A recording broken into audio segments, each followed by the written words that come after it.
coasters used to need a forest of structural supports to hold them steady. Today, designers use computer models to precision engineer elegant but strong self-supporting structures. When we design a coaster, we really want the guests to have a great experience and to want to ride the coaster again and again. After a year of detailed design work, this Swiss team has pulled out all the stops to devise a world record-smashing dive coaster. It's called the Yukon Striker. It will have the longest drop, it will be the fastest, longest, and it will have the most inversions on a dive coaster. Towering above the city, the Yukon Striker will be a coaster like no other. Powerful winches lift its riders up a giant 223-foot-high lift hill before its unique 24-seater cars, built without floors, plunge over the 90-degree vertical drop, accelerating to 81 miles per hour. More than 1,500 tons of precision steel make up over half a mile of winding track. With more upside-down sections than any other dive coaster, and the first full loop-the-loop, it will be the ultimate thrill.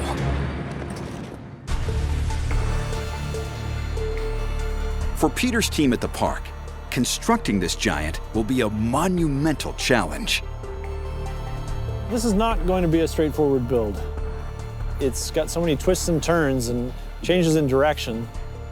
It's like a puzzle. To add to the pressure, the team must build most of this colossal coaster while the park is closed, during the depths of winter. This winter we're expecting bitterly cold temperatures, down into the -30s. We're going to have to deal with what we get because the park is going to open on opening day and we need to be ready. This is how they'll do it. Workers precision build the steel track in sections, off-site. At the park, engineers bolt several pieces together on the ground, lift them into position, then support them with super strong steel columns. Work moves methodically round the circuit from start to finish until the track is complete. Next, engineers install a 700-foot chain and powerful motor to haul the cars 223 feet into the sky. Finally, they fit and test the trackside braking systems that allow them to safely run 3 sets of cars at once, taking 12,000 thrill seekers a day on the ride of a lifetime.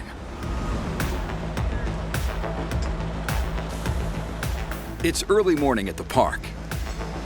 Ready? Yep, coming up. With the doors now closed to the public for the winter season, workers race to unload the first prefabricated pieces of the new coaster. Yeah, it's quite complicated. There's hundreds and hundreds of pieces. Straighten it out a bit.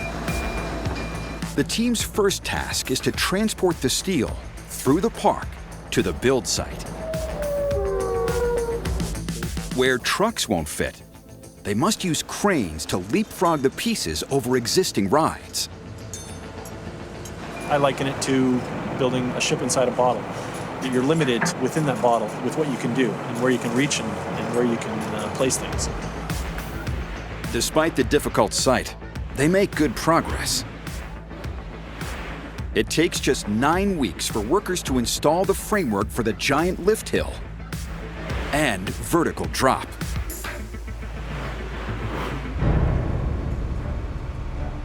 Now the team faces its first real challenge. A tricky track section masterminded by the Swiss designers, called the Immelmann Turn. The track at the top of the Immelmann will rise 160 feet above the ground. It will have very few supports. For the team on site, assembling it won't be easy. Because of the size and shape and how big it is, it's going to be a big challenge for the men putting it together.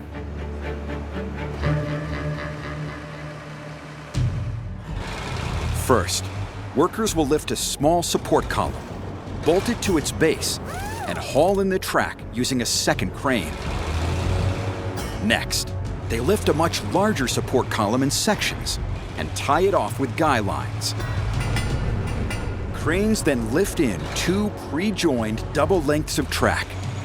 Each piece is 60 feet long and weighs over 20 tons. They must get the rotation of each twisting piece just right, so iron workers can line them up and bolt them together by hand. The 2 cranes must hold the track steady until every piece is secure. Only then can the loop support itself. We don't want the men to have to make changes up in the air. The pieces need to fit together, and if they don't, then we'll have to lay them down and come up with another plan. In charge of assembling the Immelmann is Foreman Bill Woods.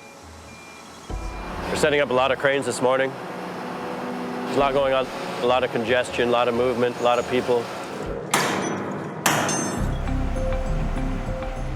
The first crane takes the weight of the 75-foot-long column legs A little bit of boom down as you go, too.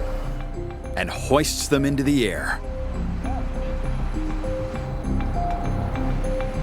Yeah, you're good there. Hold that. Once the leg is vertical, the team must line up its feet with the anchor bolts on the ground. Keep going, nice and easy. But they've run into an alignment issue. Yeah, let's give that a wiggle. The holes at the base of the column don't line up with the foundation bolts, leaving the leg hanging precariously from the crane. They're not going to get these ones on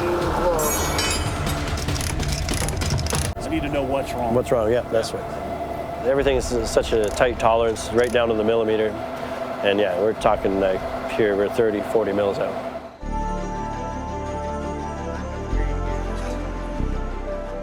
The solution calls for drastic measures. They use a powerful oxyacetylene torch to cut through the 1.5-inch thick steel base plate to make the holes bigger.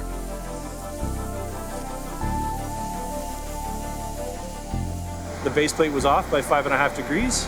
We were able to accommodate that 5.5 degree discrepancy by elongating the holes. And there's no future issues regarding the integrity of that connection. Coming up on your line. They quickly slot the modified column into place. Plan came together, columns erected. Next up, the first piece of track. Keep on coming up. Almost there, hold that. Now for the top of the Immelmann. Yeah, just like that. They must align 2 twisting double lengths of track perfectly, so workers up high can insert their bolts. The 2 cranes can't let go until every connection is secure. We've got a lot to do. The team must complete this complex section in a single day. If they don't, they'll have to set everything back down and start from the beginning tomorrow. It would be a costly delay. We gotta have all of these items installed today. Yeah, hopefully we don't get into the nighttime here so we can still see each other. Let's get the 200 up. Yeah, keep on coming up, buddy. Nice and easy. Ironworker Kyle Baptiste is responsible for the track. 80% of the work is done on the ground here just to get the thing right. Coming up on the 200. They use a complex rig of chains to rotate the track to the right orientation at ground level. This is a bit tricky because you can't just slam these pieces together. You gotta have them perfectly flush. That one's gonna be tricky to rig up because, like I say, it's just a corkscrew, that thing. They lift the first piece 130 feet high into the air. Keep on going. You got another 10 or more feet to go. With the weather deteriorating, Kyle follows it up in the bucket lift. If you want to start getting as close to that connection. The angle is just right, You got that guy. but bolting one end Yeah, we'll get it. We'll get it. isn't enough to hold it up. crane must keep hold of it while they lift the next piece of track into place. Everything's done slow and methodically. The columns won't support themselves without the track, and the track won't support itself without the columns. So those two pieces need to come together, much like a house of cards holds itself together. 7 p.m. Already 200. Once you start something, you gotta finish it. You can't just shut everything down for the night. They're losing light, making this task even tougher. Coming up on your line, you know you got everybody's lives when they're riding this thing in your hands. This thing has to be perfect. It has to be tight. You have to get it right. You have to. A little bit more. More sling to the left. Okay, hold that. It takes 6 hours of painstaking work for Kyle's team to tie the two sections together so the cranes can finally let go. The following morning, with the Immelman complete, the coaster build ramps up. The team needs a constant supply of track. All right, buddy, boomer up. And building a structure like this requires every single piece to be millimeter accurate. Every inch of coaster starts life here at Vast Steel Fabricators over the border in Batavia, Ohio. Bob Mampy is in charge. There's never a normal day in this factory. We have 95 folks building roller coasters. This is how they turn raw steel into precision-engineered track.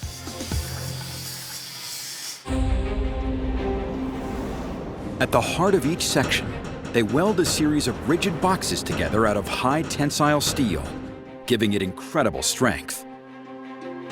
Steel plates called ribs support the two 6-inch thick rails on which the coaster will run. The distance between the rails must be perfect, or the train will wobble from side to side, giving passengers a harsh, bumpy ride. At the end of each track section, they place special plates with pre-drilled holes. These must line up exactly with the next piece of track to create a perfectly smooth ride. It's as if you're flying in an airplane. If you have a nice smooth track that does all these incredible aerobatic maneuvers without turbulence. Bob's team must ensure that every aspect of the track is engineered exactly to the Swiss designer's specifications. Plasma cutters precision-carved steel plates at over 36,000 degrees Fahrenheit.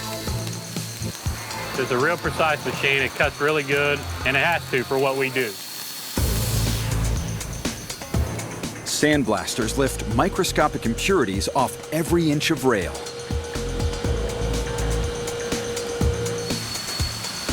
The most critical part is making sure that the distance between the two rails remains constant across all sections of track to keep the ride silky smooth. Get it wrong, and it could cause major time delays and overages for the build team at the park. In Ohio, a team of specialized steel fabricators is precision engineering track sections for the world's biggest dive roller coaster. It's vital that they keep the rails exactly 70.8 inches apart. You don't want to get beat up. You want to have a nice smooth ride, and that's what our goal is. They use a set of rigid hydraulic handcuffs to position the rails to within 1/10 of a millimeter. Then the welder fuses the steel together.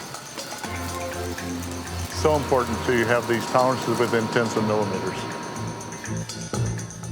They test bolt every single piece of track to its neighbor to ensure they line up perfectly. Then they prime, paint, and custom ship each piece 400 miles to Toronto.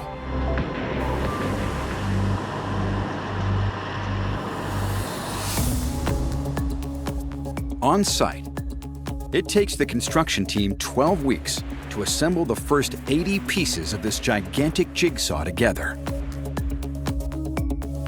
Around 3,000 feet of twisting steel is now firmly in place.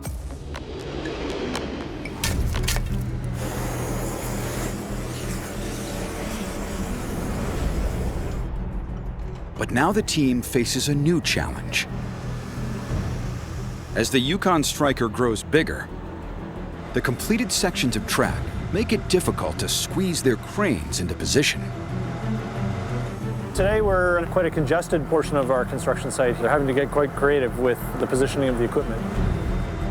With no other option, Peter and his team have taken a radical decision to finish building the coaster in a highly unorthodox way. Because we've got a congested site and we're limited with the amount of space that we have, we've decided to build out of sequence. Ideally, the team would build the roller coaster in sequence from start to finish. This way, they can check that each piece fits perfectly before moving on to the next. But if they did that, the twisting track itself would block key access points, preventing their biggest crane from reaching several crucial sections. Their only option is to leave gaps in the track and fill them in later. But it's a high-risk strategy. If the missing pieces don't fit perfectly, they might have to remove several sections, undoing weeks of hard work. Coming down. Iron worker Grace Reba is one of the team members tasked with bridging the gaps in the track.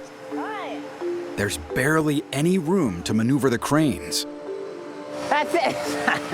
You don't have much space to begin with, and then you don't have much boom either. So I gotta work with what you got. It's vital that the last few sections fit perfectly in place.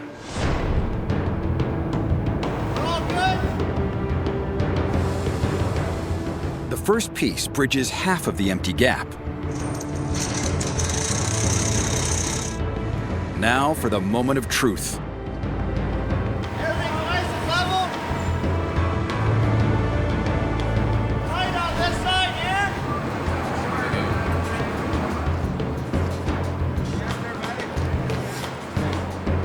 Hey, go. We got a 6-inch gap up here. Grace heads up to check the connection and finds a problem. They're not aligned quite right. A 6-inch gap in the track. Obviously, the track is the most vital, important part of this whole experience. It's got to be bang on. It's got to line up just right. They try to wrench the pieces together. Push it to the center. But it doesn't work. It's getting pretty difficult. Grace decides to loosen the base of the column on one side, allowing it to lean over and close the gap at the top. A very small little adjustment here will push that column up top and push that track section over. Hopefully this is just enough. But despite their best efforts, the column bolts won't budge.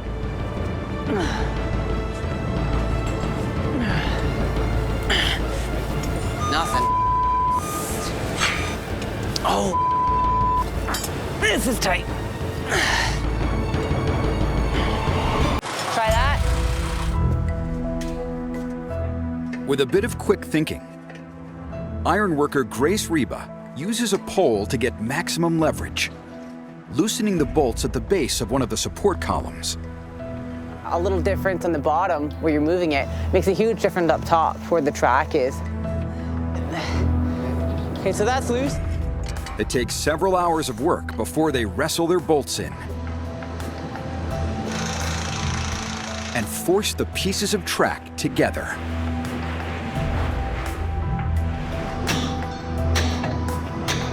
It's a small victory. Yeah, it's good. And there's still a huge amount of track for the team to install.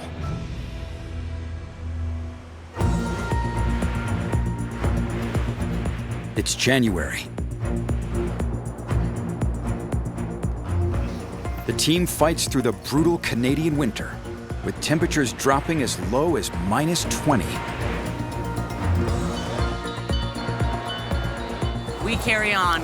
Hot, cold, rain, shine, snow, rain, sleet, doesn't matter, we're carrying on. Despite the ice and snow, they make good progress. Just one last critical piece of the puzzle remains: a full loop-the-loop. The goal for today is to complete this loop and thus complete the roller coaster. The Yukon Striker will be the first dive coaster in the world to feature a full vertical loop. This daring invention dates back almost as far as the roller coaster itself.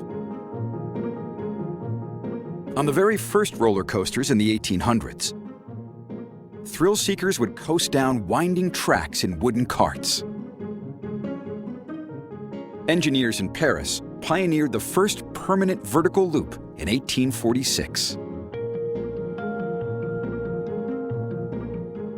With the advent of modern steel engineering, designers needed fewer supports to hold up the track and built higher and more daring loops than ever before.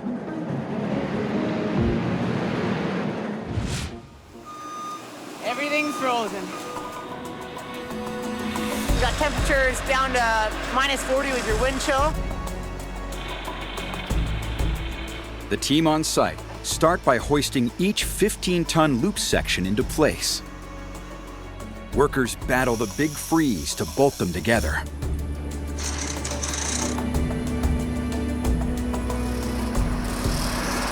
Swung over a bit.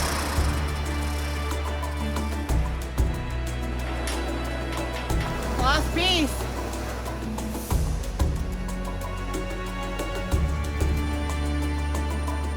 It's like an adrenaline rush. A couple feet, couple inches. Finally, after 11 months of hard labor, Yeah, that's awesome. the 3,600-foot-long track is complete. I feel like $1 million. Yeah, we did it. It's a great feeling and it's lining up great. Time to celebrate.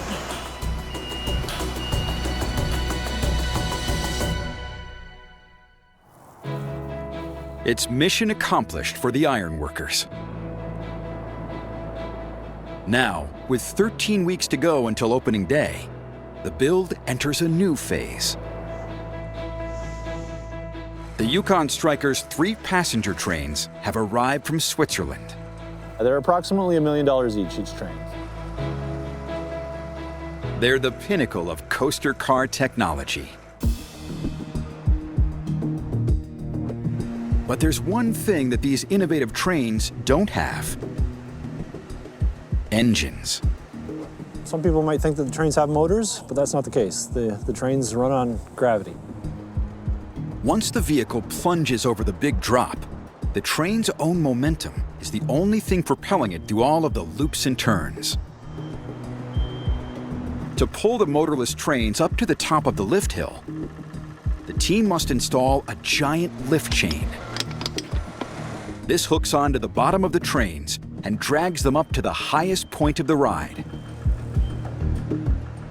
The aim of the game that we're playing now is to get the chain up to the top of the lift and connect it back up to itself. But with the cold winter temperatures still bearing down on them, the slightest mistake could be costly. This is how they plan to do it. First, they'll run a thick cable up over the lift hill and back down the underside, then attach it via pulleys to a powerful crane. Next, they'll secure the cable to 23-foot lengths of steel lift chain, each weighing 490 pounds. As the crane's winch retracts, it pulls the chain up the lift hill, They'll splice on new lengths of chain as they go. When the crane's hook maxes out, they secure the load, reset the winch, and start again. But the longer the chain grows, the heavier it gets. We'll try to get as much pull at one time as we can get. Veteran coaster builder Kevin Jones is in charge of installing the lift chain. It's a tight squeeze on this radius with this cable. After attaching the first section of chain to the cable, they bring in the crane. But it struggles to grip the hard, icy ground.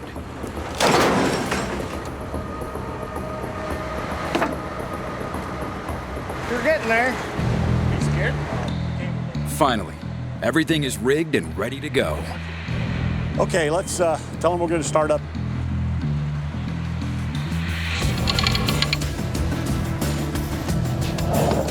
The first 23-foot chain length slides smoothly up the channel. They connect the next length with a hydraulic press. Okay, so go ahead and press. The powerful crane pulls the chain up to the top of the lift hill with ease.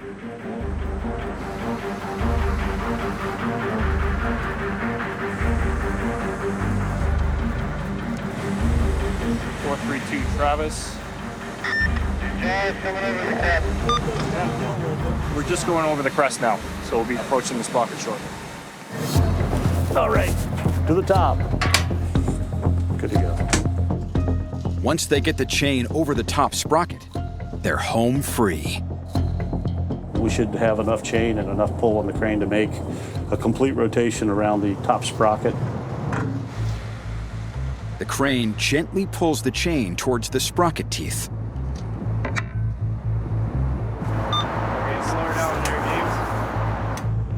The chain must line up with the sprocket teeth perfectly. You guys got anybody on the ground? Okay, good. Keep going. Success. The sprocket takes the weight of the chain, feeding it back down the underside of the lift hill. Now that the chain's in the sprocket, it's all downhill from here.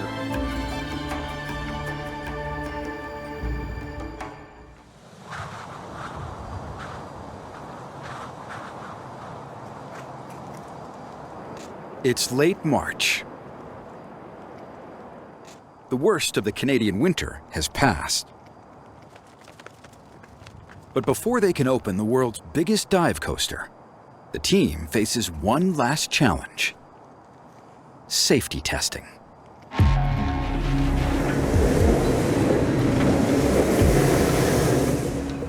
It rests on the shoulders of systems engineer Colin McMichael to put the coaster through its paces.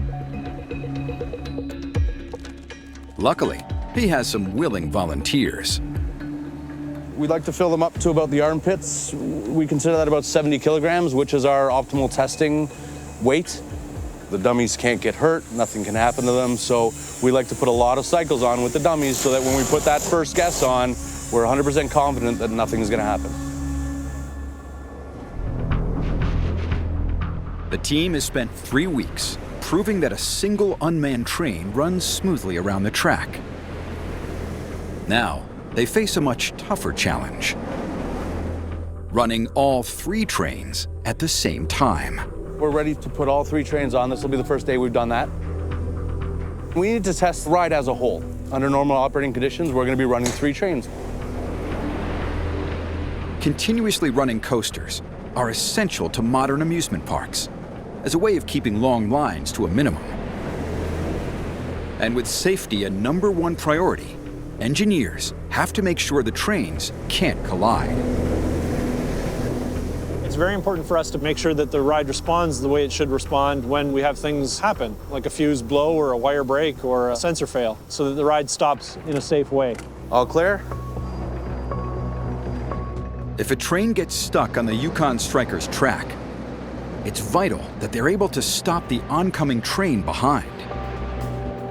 These are moving machines, and machines can be dangerous. We never know who's going to be coming on the ride. You know, it could be my boss, it could be my kids.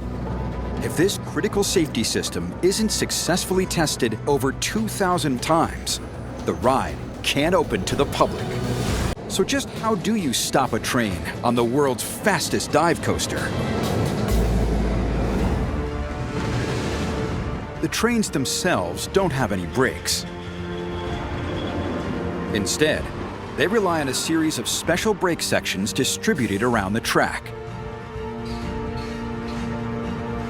As the train approaches a brake section, first, a metal fin on the underside of the train passes through a row of magnets. The magnetic field drags at the fin, slowing the train down. But this contact-free system can't completely stop the train. So next, mechanical brakes clamp onto the underside of the train to slow it down further or bring it to a standstill.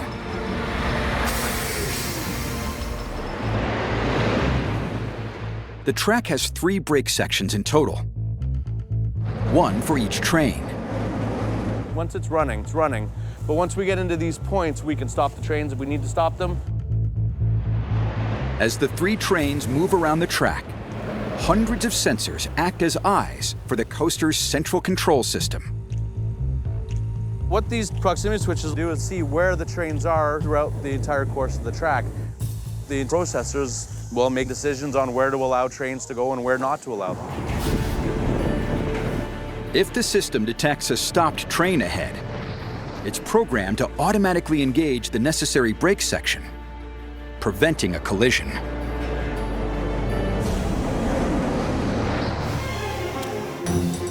It works in theory, but now it's time for Colin to put this crucial safety system to the test. He commands a brake section to stop a train as it reaches the end of the course.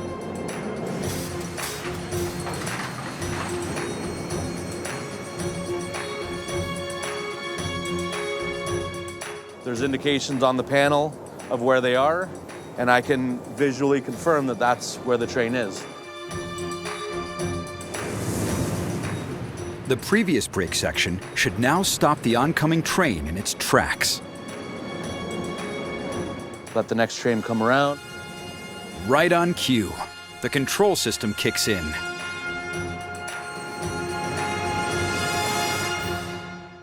The train stops before it can go any further, preventing a collision. Everything's stopping where it's supposed to stop. Everything's going where it's supposed to go. It's a good start.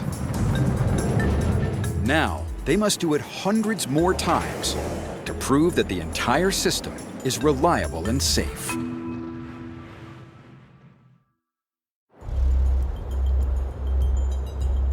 After 14 days of testing, the Yukon Striker will finally take its first human passengers for a ride. The public aren't allowed on until testing is complete, so the engineers themselves will take the plunge. You guys ready? We good? We ready? Ready. We're about to go on our first ride, the maiden voyage, first run. A lot of hard work's gone in the last couple of years to get to this point. The human body is far more fragile than a water-filled dummy. Their lives are in the hands of everyone who built this coaster.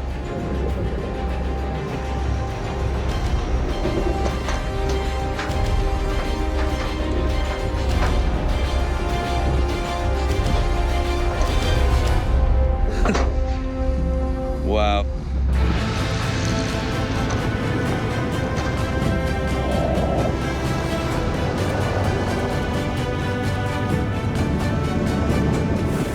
Finally, the Yukon Striker delivers its first thrills.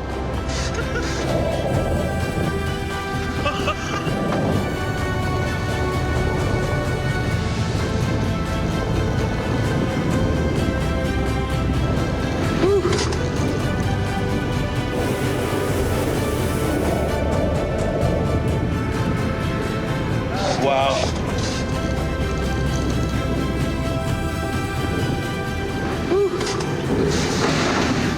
That's amazing. He's really working those brakes. I think we're gonna have to go on it again just to double check. You know, maybe we missed something. I like the, it's a phenomenal ride. I think it's gonna be a big hit. 4 weeks later, and it's opening day at Canada's Wonderland. Thousands of visitors flood to the park, all eager to ride the record-breaking new coaster. The ride was fantastic. It was so much fun. It was so fast. Everything we hoped for. Can't wait to ride it again. It was really good. We've been waiting a long time to see this coaster and ride it, so it was a blast to finally get on it. To hear them talk about it afterwards, how amazing that was, what a great experience. It's very rewarding. In the end, we got it all done. After 5 years of planning, designing, building, and testing, the world's fastest dive coaster is open for business.